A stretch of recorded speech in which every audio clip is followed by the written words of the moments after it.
Hey guys, Jay here and welcome back to the channel, and thank goodness it's Friday, moving into the weekend, and everything's kind of looking a little bit uncertain, although we are looking much better on the day. Fear and Greed Index is up, currently sitting at 48, which is giving us a neutral reading. We're going to get the next update on this in around 12 hours time, so we'll be checking back then on this. Let's move over quickly to crypto bubbles, the most important part of the day for me. Every day I wake up, I use crypto bubbles to gauge the market, see what's going on, see what's up on the day, what's down on the day, looking at things on the month. It's really something you should use and utilize if you're not already. We can see Lunar Classic down here up 5.7% on the day. So there's a lot of talk currently going on in the Lunar Classic community around KYC and the idea of removing it. So we are going to be discussing that in this video. And what I'm going to be doing is giving the pros and the cons, and then I'll give my perspective on things, and then I'll let you know how I'm going to vote at the end of this video. So let's keep this moving forward. So let me take you over to Commonwealth first, and we can see that this was published on the 30th of last month, and this is to remove the KYC proposal 12033. There's not a great deal of information here other than your very basic and standardized argument in regards to removing the KYC proposal, and this is something that requires a lot of deep thinking. You need to go in and you need to look all of the ins and outs and how this is going to affect things moving forward. Is it going to be beneficial, or is it going to put us in a position that's far worse than the one we are currently in already? So what I want to do is take you over to LUNC, and we can see that they are currently voting on this. This is proposal 12119. Okay, so let's touch on the pros to begin with, and then we'll move over to the cons. So developers who undergo KYC are going to be seen as more trustworthy. This in itself is going to build more confidence among our current user base, future user base, and also future investors. It mitigates concerns about scams or rug pulls, which are really common in the crypto space. And on a blockchain like ours, a rug pull can really run deep. So KYC ensures that developers are going to be held accountable for their actions if something goes wrong. We've got a way to trace those who are responsible. So this in itself, right, is going to lead to a more secure and stable ecosystem. So with KYC, it's harder for these developers to act in a malicious manner. It's going to make it harder for them to engage in fraud or try to exploit the overall blockchain itself. So this is going to obviously protect the community, the validating base, and the overall ecosystem. It's all about integrity in crypto, and that's kind of what KYC brings to the table.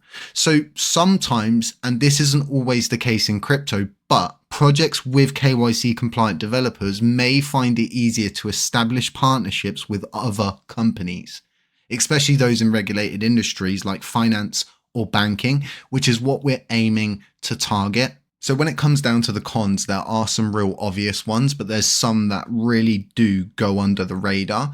So we all know that when you want to KYC, it's going to require you to disclose your personal information. And in crypto, this is a pretty significant thing where privacy and remaining anonymous are valued highly. So this in itself is probably going to deter developers who want to remain anonymous.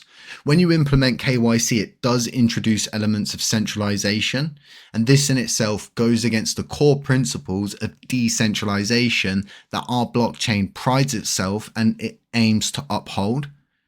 The KYC process is also very costly. It's time consuming, and it's going to require a developer to get additional resources that they may not have. So this in itself is probably going to deter the developer, and it's going to increase the operational cost for any developer sniffing around our blockchain.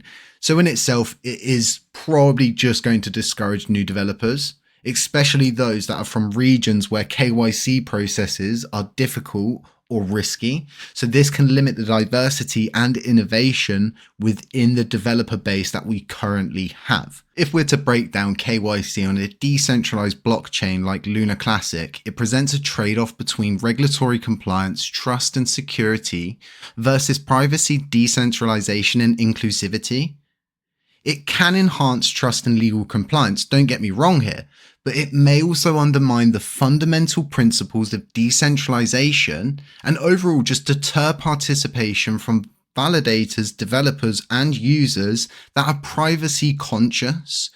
The decision to either keep this or remove this needs to be well thought out from my perspective, because when we do start to look at the current state of the chain, it is relatively stable, but it's not going up.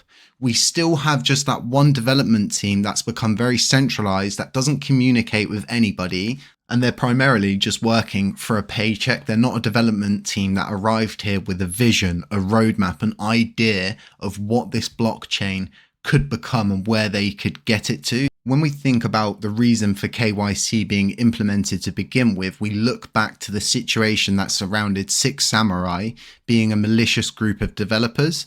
And this really did start in a manner where they put a proposal up to begin with. The community and validators didn't want to see them developing on chain, and they became very malicious towards anybody who didn't agree with them. And those who didn't agree with them became personally attacked, even to the point of having their information leaked online, people being doxxed. This in itself began to push away a lot of developers that we did have, and it disbanded groups that are no longer around.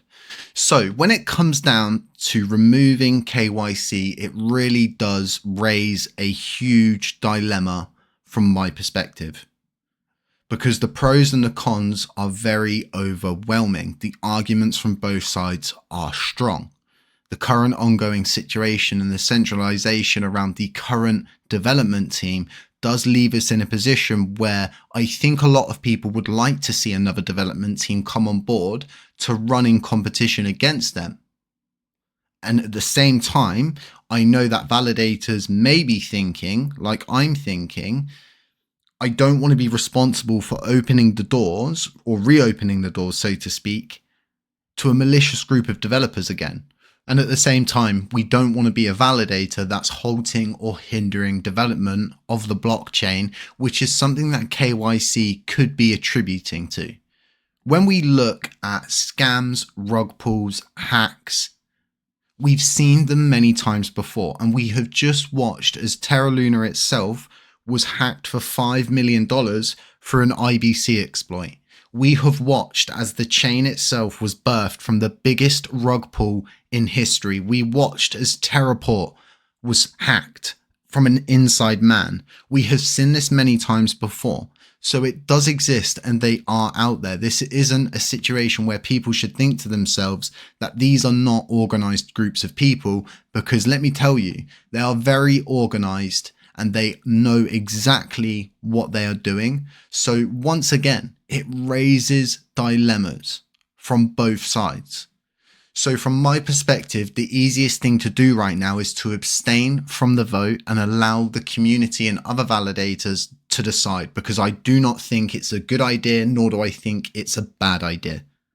There is too many pros and there's too many cons to this situation, and there's simply not enough data in between to make a decisive decision at this moment. And it's not going to be something that is going to happen before this vote ends. So therefore, it will remain as an abstain. If anything comes to light during that time, if anything changes, then I may change my vote to a yes or a no, as to which I will provide a video to explain why I have done that to the community and my delegates moving forward. So aside everything that's going on, all of these ins, all of these outs, it's good to see people talking, and it's good to acknowledge the issues at their core, because if we can begin to do that, then we can begin to solve problems at their root. And in doing that, it's going to lead the blockchain into a better place. So whoever decides to vote yes or no to this, I just hope you've put a lot of thought into it, and if you really have dug into both the pros and the cons. So aside that, stay safe, stay humble, stay aware, and as always, I'll catch you in the next one.